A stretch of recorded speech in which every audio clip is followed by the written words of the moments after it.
Bonjour Simon, j'espère que tu as passé un très bon week-end. Nous avons passé le week-end de Pâques en famille et nous avons été invités hier chez des amis et j'ai été malade toute la nuit parce que nos amis aiment boire de la tequila et on m'a forcé à boire beaucoup de tequila et j'ai pas été, je me suis pas sentie très bien toute la nuit. J'essaie de retrouver, mes énergies, mais ce n'est pas facile. Donc vendredi dernier, tu m'avais dit que tu n'avais pas bien dormi ou pas beaucoup dormi ou pas assez dormi. Donc on peut faire ce genre de phrase: «Je n'ai pas bien dormi», «Je n'ai pas beaucoup dormi» ou «Je n'ai pas dormi beaucoup» ou «Je n'ai pas assez dormi». Est-ce que tu es bien réveillé? Oui. Donc nous avions parlé des impôts en France. Et qu'est-ce qui t'a inspiré ce sujet? Qu'est-ce qui C'est une émission sur France 2. Alors cette émission parlait des élections présidentielles et des impôts en France. Donc the anchorman, you can say in French, le présentateur. Je ne me souviens pas bien. Je ne me souviens pas bien. Donc fais attention, le pronom est toujours avec le verbe et la négation va entourer le pronom et le verbe. Je ne me souviens pas bien. Donc se souvenir. Les impôts en Angleterre ont augmenté. Je pense que les impôts en France, euh, comment dire, ont toujours été très élevés. Mais il y a de plus en plus d'impôts indirects. On appelle cela la TVA. Je vais l'écrire, la TVA, la taxe sur la valeur ajoutée. Ok, attends une minute. Donc la TVA, parce que c'est une taxe. Hop, voilà. Le prix de la nourriture augmente, le prix de l'essence augmente. Chaque année, au mois de janvier, chaque année, au mois de janvier, euh, le prix, le prix, on va dire, de la baguette augmente. Ok. On dit aussi le prix sur l'alcool, le prix des cigarettes, le prix du pétrole, de l'essence augmente. Ok. Et on va dire les prix sont élevés. Ok. Les prix sont élevés ou les taxes sont élevées en France. Donc tu vois comment j'écris élevé parce que c'est féminin pluriel. Ok.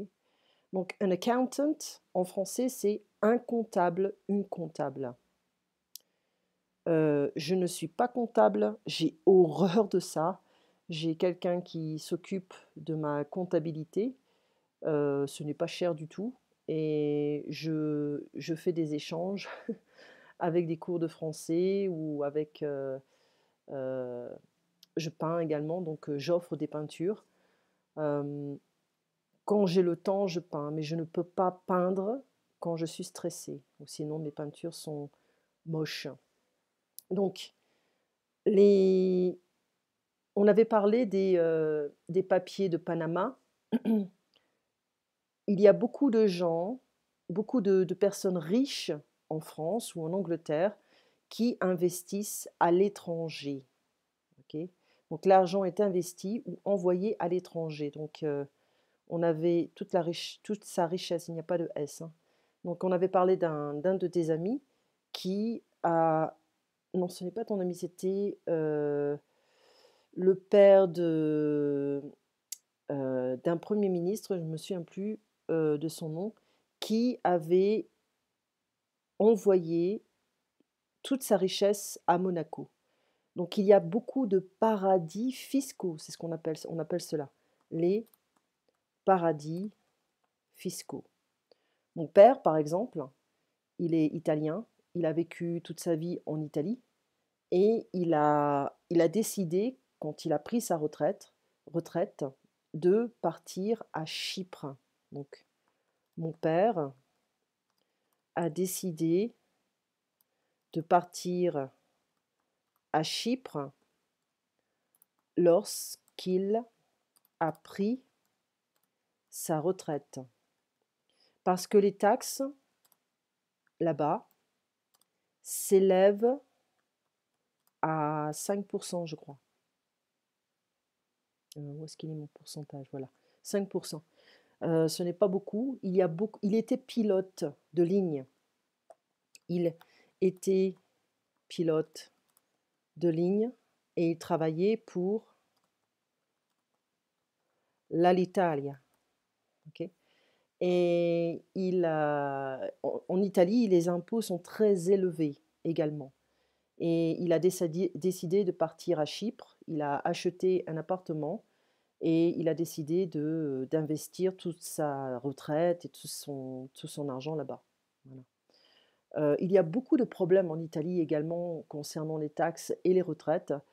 Dernièrement, ils ont décidé de diviser, de couper la retraite par deux. Alors, je vais l'écrire et je vais expliquer. Donc, en Italie, les retraites, en fait, la retraite de mon père en particulier, ont été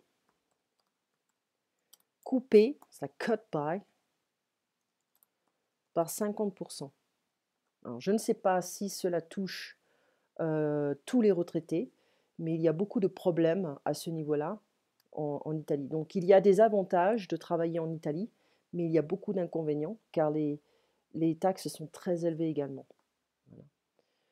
Moi personnellement, si je devais choisir entre vivre en France ou vivre en Italie pour ma retraite, je déciderais de partir en Italie. Je préfère l'Italie que la France. Voilà.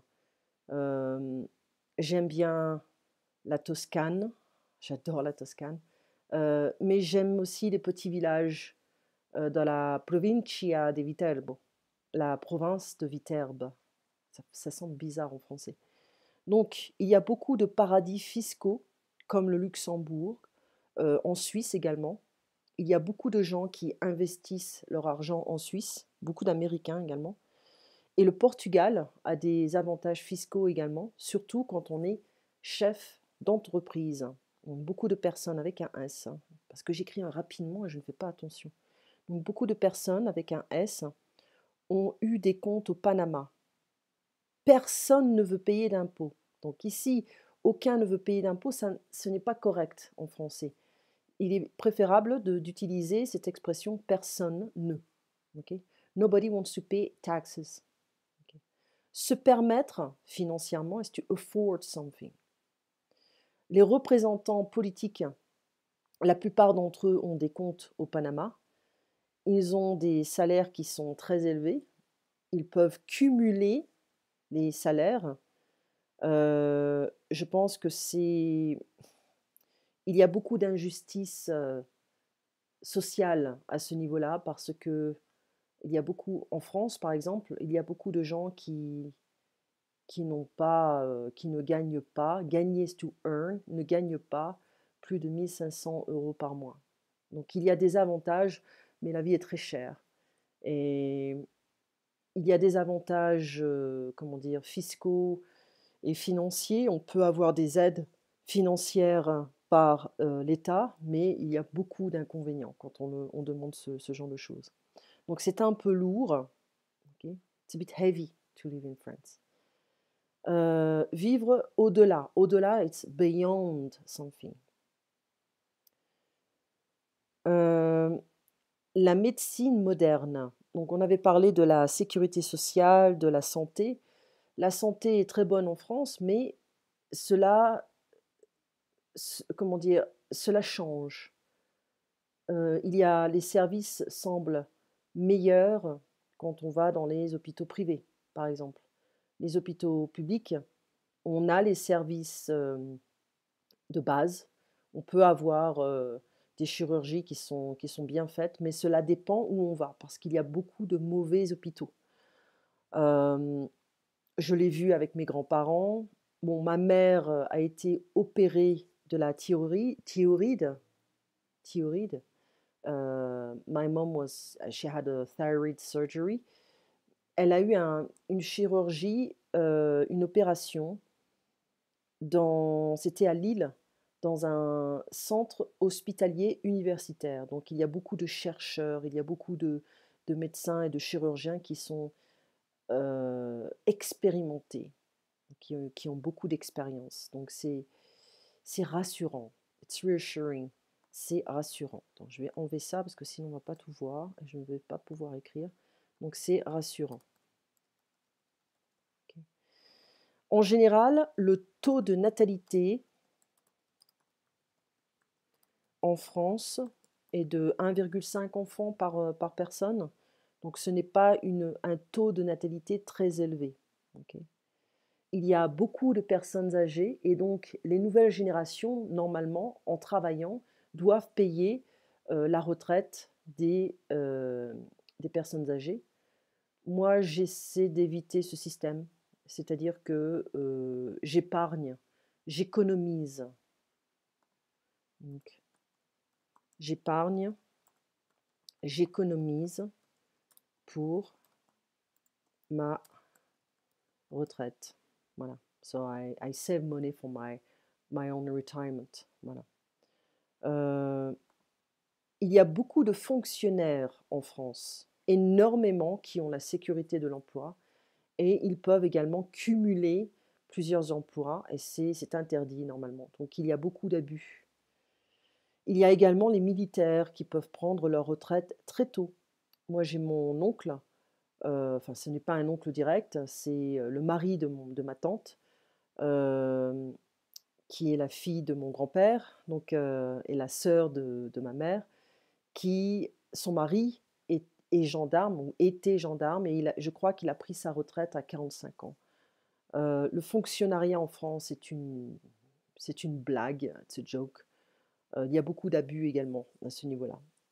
Le problème essentiel, donc attends, ici on a le fonctionnariat, donc ça c'est le nom, ok, et le fonctionnaire c'est la personne. La France est plus bureaucratique que l'Angleterre. C'est énervant. Gets on my nerves. It's really annoying. Il y a beaucoup de problèmes à ce niveau-là. Il y a également une élite en France. Donc il y a une élite avec les fonctionnaires, une élite avec les politiciens qui ne veulent pas confronter la réalité, surtout économique et financière. Ce sont des gens qui gagnent énormément d'argent et ils n'ont pas vraiment une compréhension claire de la réalité et des problèmes des Français. Donc, ils ont beaucoup de bénéfices. Entitlements, les droits. On a droit à quelque chose, ok. Elle a traité les bénéfices. Ah, ça, c'était Margaret Thatcher. Donc, elle avait réduit les bénéfices de la population anglaise et elle a également attaqué les HLM, okay, les habitations à loyer modéré. Elle a permis aux habitants des HLM d'acheter, ça serait mieux de dire cela, elle a permis aux habitants des HLM d'acheter, des apostrophes, leur appartement. Donc le pouvoir a changé, les locataires sont devenus des propriétaires. Les conservateurs en Angleterre étaient au pouvoir pendant 18 ans. Ils insistaient que les gens sans emploi prouvent qu'ils étaient à la recherche d'un emploi. C'est la même chose en France. Si on veut avoir des aides sociales, financières, il faut prouver qu'on cherche un emploi. Voilà. Un étudiant sans emploi avait leur loyer payé, de l'argent pour la nourriture. Donc on peut tricher, to cheat, tricher avec le système. Et il y a, comme tu m'avais dit, tu avais beaucoup d'amis étudiants qui travaillaient et qui avaient des prestations sociales. Donc tout le monde travaillait, parmi tes amis, tu travaillais également, et il y avait beaucoup de personnes qui demandaient aussi des prestations sociales. Il y a le chômage à Manchester, Birmingham étaient plus élevés. Ok. Et donc il y avait beaucoup de prestations sociales et financières. Donc Margaret Thatcher a réduit les prestations. Elle les a... Sorry, I'm so sorry, I cannot pause with QuickTime. Donc elle a réduit les prestations et elle a éliminé certains bénéfices. Je, je pense que c'est important d'aider les gens, mais il y a beaucoup d'abus. Il y a beaucoup de personnes qui profitent de ce genre de service, de ce genre de prestations, pour ne pas travailler. Voilà. Euh, le système ne peut pas continuer avec une population vieillissante et avec une génération nouvelle qui ne trouve pas d'emploi. Donc il y a beaucoup de gens qui sont sans emploi, qui ont une vingtaine d'années, trentaine d'années ou même une quarantaine d'années et qui ne veulent pas s'insérer dans le système. Ils ne veulent pas s'insérer dans le système. La population, donc les générations vieillissent chaque année. Okay. Nous avions parlé du Medicare ou Medicaid qui fera faillite en 2040 ou en 2050.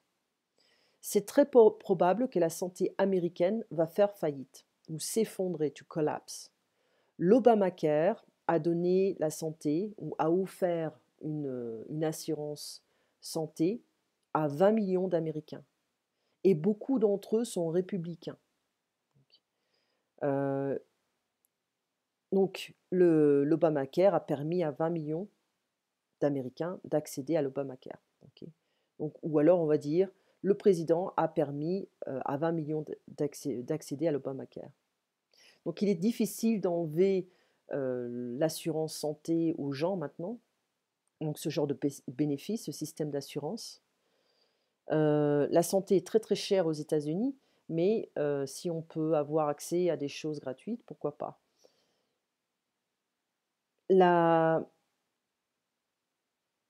Le coût de la santé est très élevé aux États-Unis et je ne pense pas que cela puisse continuer. J'espère que le président actuel ne va pas créer plus de problèmes. Okay. Donc c'est une spirale mortelle parce que les coûts sont de plus en plus élevés et il y a de moins en moins de gens qui peuvent faire face à ce genre de dépenses. Les coûts s'élèvent plus rapidement que les salaires également. Donc ça, c'est un très très gros problème. C'est un ensemble de dépenses. Donc moi, je le vois. Bon, j'ai ma fille qui a 4 ans et demi, elle va avoir 5 ans au mois de juillet. On épargne de l'argent pour elle. Hein. On doit payer l'école tous les mois. On a l'assurance, on paye tous les mois. On a l'essence, on a le loyer, on a les factures. Donc, ce sont des petits coûts qui s'accumulent, tu vois, tous les mois. Et donc, il devient difficile d'épargner beaucoup d'argent, tu vois. Donc, on le fait, mais difficilement. Donc, c'est un ensemble de dépenses, éducation, la santé, etc. Si ma fille me dit qu'elle souhaite étudier en France, je préfère parce que l'éducation est gratuite. Et moi, quand j'étais à l'école de droit, je payais à peine 1 000 € pour l'année. Je recevais de l'argent de l'État parce que j'étais boursière et j'étais étudiante, mais ce n'était pas assez pour vivre, ou même pour survivre. Donc c'était très très déprimant. Donc moi j'avais pris un travail et malheureusement ce travail ne me permettait pas de recevoir de l'argent de l'État. Donc j'ai entamé ce processus très tôt, mais cela ne me dérange pas. L'éducation en France est un grand problème. Le niveau, tu sais, à Paris, les universités sont très bonnes. À Toulouse aussi, il y a de très bonnes universités, mais le système est assez pénible pour les étudiants parce que la vie en France est très chère, très très chère. Le système a besoin de travailleurs éduqués, ok, et idéalement pas chers. Les États-Unis n'ont pas ce genre de travailleurs, j'ai fait une erreur, hein, donc travailleurs, hein, c'est comme cela. Okay. C'est pour ça qu'il y a une demande externe de travailleurs éduqués. La même chose au Canada. L'économie américaine va souffrir à l'avenir car il n'y a pas assez de travailleurs qualifiés. Ok. C'est un système à 2 étages. Nous, nous avions parlé du système de santé en France et en Allemagne et en Angleterre également. Et le système le plus important, ok, c'est où la santé en France et en Allemagne ou en Angleterre est plus importante. Il y a beaucoup plus de respect pour la vie humaine, je dirais. Mais c'est quand même, ce n'est pas parfait. Ok. C'est actuellement un grand problème à ce jour, ou maintenant.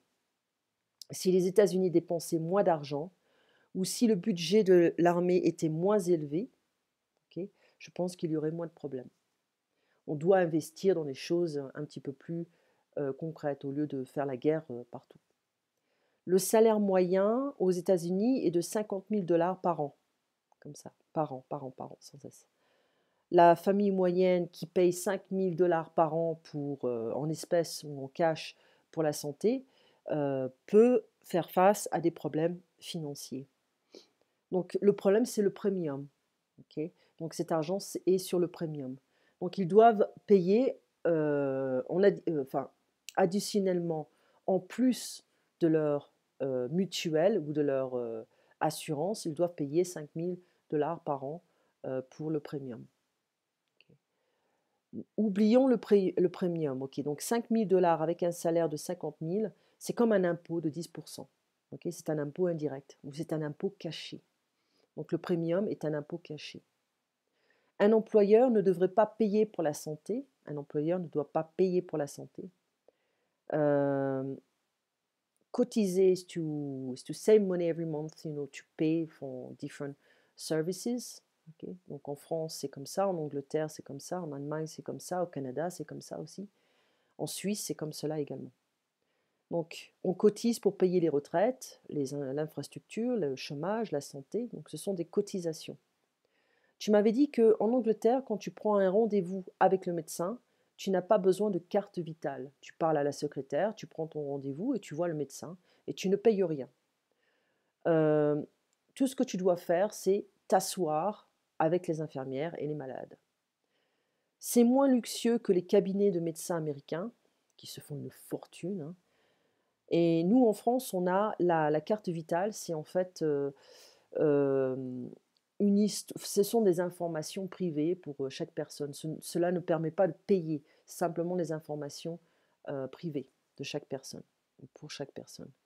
Je me demande si ce système est en marche en Angleterre maintenant. Alors là, je ne peux pas te dire. Donc, on a des fichiers de santé qui sont électroniques et qui sont sur la carte vitale. Aucun médecin ne m'a demandé une carte ou une carte de débit ou de crédit, ou ton expérience. Je pense qu'en France, on a l'obsession de la bureaucratie. Et tu en as entendu parler. Tu en as entendu parler. Donc, en est toujours devant le verbe. Il y a beaucoup de choses à faire pour perfectionner un système. Le problème, c'est que quand on change de président, quand on change de gouvernement, il y a toujours de nouvelles lois en France. On est attiré par le renouveau, mais je pense que c'est un peu trop. Donc, je t'avais dit que pour mémoriser le vocabulaire, c'est bien de faire des cartes visuelles, visual maps, mental maps. Okay. C'est comme en fait c'est comme un arbre avec les branches, tu vois. Ça, c'est le site internet des impôts en France. Les Français ont horreur de cela. Donc, je te vois demain, mais je n'ai pas fini parce que je vais lire la France contemporaine, si j'arrive à ouvrir Adobe. Et ça, c'est la grammaire. La France contemporaine est ici. J'ai le petit arc-en-ciel qui ne me permet pas d'ouvrir. Voilà. Donc, on avait, j'essaie de lire, on a ici, c'est un chapitre qui est très bien fait. Et là, je continue. Voilà, donc j'en étais à la page 17. À l'époque de la Révolution, en 1789, Paris comptait 700 000 habitants. était de loin la plus grande et la plus importante ville d'Europe. En 1840, Adolphe Thiers a fait entourer Paris d'une enceinte fortifiée, dite les fortifications de Thiers, qui marquent les limites actuelles de la ville. Cette enceinte avait des portes qui donnaient accès à la ville. Les noms de ces portes, porte d'Orléans, porte de Clignancourt, porte de Clichy, entre autres, ont été conservés aujourd'hui dans les noms de stations de métro qui se trouvent sur les limites de Paris. Mais c'est sous le Second Empire que Paris va chercher radicalement d'aspect, va changer radicalement d'aspect. Napoléon III a chargé le préfet de Paris, le baron Haussmann, d'embellir la capitale. Haussmann, cet architecte de Paris, a facilité la circulation en dégageant les carrefours et en créant de grands boulevards bordés d'arbres.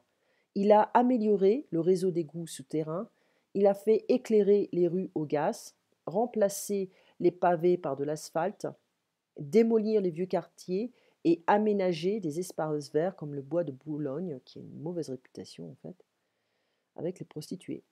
En un mot, il a créé la plus belle ville du monde et une des plus modernes. Malheureusement, il a aussi fait disparaître beaucoup de quartiers historiques, surtout dans l'île de la Cité. Cette haussmannisation de Paris avait aussi une motivation politique. Le préfet avait été chargé de détruire les quartiers qui avaient nourri les révoltes et les révolutions depuis 1789. À la fin du Second Empire, Paris comptait 1,7 million d'habitants.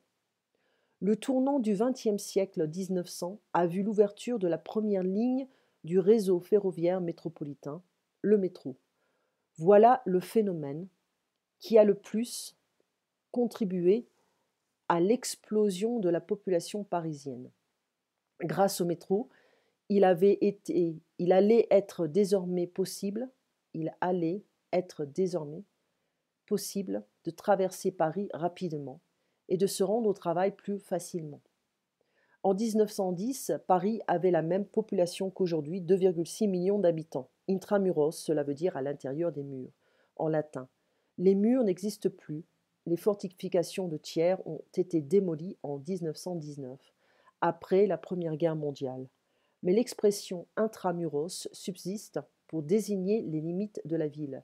Ce qui a énormément augmenté depuis, c'est Paris extramuros, c'est-à-dire la banlieue parisienne, grâce en partie au prolongement du métro au-delà des portes de la ville et surtout au réseau express régional RER qui relie Paris avec une bonne partie de l'Île-de-France. La vaste agglomération parisienne continue à grandir. À l'époque de la Révolution, en 1790, la France a été divisée en unités administratives qui s'appellent les départements, des départements. L'explosion de la population en région parisienne au XXe siècle a entraîné la création de nouveaux départements. Avant 1964,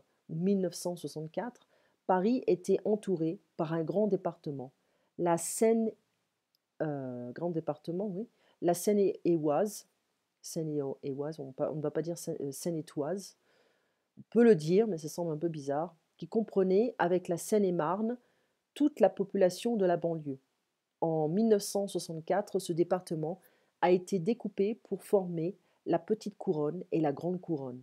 La Petite Couronne est composée de 3 nouveaux départements qui entourent Paris, la Seine-Saint-Denis, le Val-de-Marne et les Hauts-de-Seine, c'est-à-dire la proche banlieue. La Grande Couronne, ce sont les 4 départements plus grands qui entourent la Petite Couronne, le Val d'Oise, les Yvelines, l'Essonne et la Seine-et-Marne. Je vais finir ici, c'est-à-dire la grande banlieue. Avec le département de la Seine, Paris, 8 départements constituent la région parisienne. Depuis la création des régions en 1973, la région parisienne s'appelle l'Île-de-France, d'après le territoire royal au Moyen Âge. Les habitants de l'Île-de-France ont été baptisés les Franciliens par les médias. Donc ici on a Paris, Val-de-Marne, Saint-Denis, Hauts-de-Seine, les Yvelines, l'Essonne, Seine-et-Marne, Val d'Oise, Cergy-Pontoise, etc. Marne-la-Vallée, c'est là où on a l'Euro Disney. D'accord? Donc ça c'est fait. Donc la prochaine fois, on fera Ça, on peut le faire rapidement. On fera la page 20 et 21. D'accord? Donc, on continue à expliquer Paris. Donc, il faut revoir un peu la grammaire, hein, les pronoms en, le passé composé, les temps, on en a fait beaucoup. Et ça, c'est le passé composé, ça, je l'ai fait avec une autre étudiante. Et quand j'étais malade ce dimanche, c'était dimanche soir. Et donc, il faut revoir un peu le passé composé avec les verbes qui utilisent être. D'accord? Et ici, on a beaucoup de choses concernant les temps. Une chose qu'on devrait commencer, c'est le grammaire progressive du français, niveau avancé. Ça, c'est toujours le niveau intermédiaire, donc on va rester là. Et j'essaie de voir après ce chapitre qui est très très long. Donc les temps, on a le temps, il y a, dans, depuis, pour, pendant, en. Ça, il faut qu'on le revoie également, en 10 minutes, pendant 8 jours, etc. On l'a fait, mais il faudra le revoir un peu. La chronologie, donc ça c'est bien. Ok, ça tu connais déjà, il n'y a pas de problème. Pour le futur, la semaine d'avant, le mois d'avant, ok, 2 jours avant, 2 semaines avant, 2 mois avant, 2 ans avant, la veille, Yves, la semaine d'avant, le mois d'avant, l'année d'avant, ce jour-là, ce matin-là, cet après-midi-là, ce soir-là. Donc on décrit le passé et on peut utiliser l'imparfait. Cette semaine-là, ce mois-là, cette année-là. Le lendemain, la semaine d'après, le mois d'après, l'année d'après, 2 jours après, 2 semaines après, 2 mois après, 2 mois après, 2 ans après. En langage formel et à l'écrit, on utilise précédent, suivant, plus tôt, plus tard, de préférence à d'avant, d'après, avant, après. Okay. Si tu peux faire les exercices à la page 201 pour voir un peu si tu arrives si tu as beaucoup de difficultés ou alors si tu te sens confortable avec tout cela. D'accord? Tu passes une très bonne journée. On se voit demain à 8 heures. On peut parler de certaines choses, mais il faut revenir un peu à certaines choses, à la théorie, simplement pendant, on peut dire 15 minutes, 20 minutes. Okay. Ça ne demande pas beaucoup de temps. Donc, à demain. J'espère que tu vas très bien. À bientôt.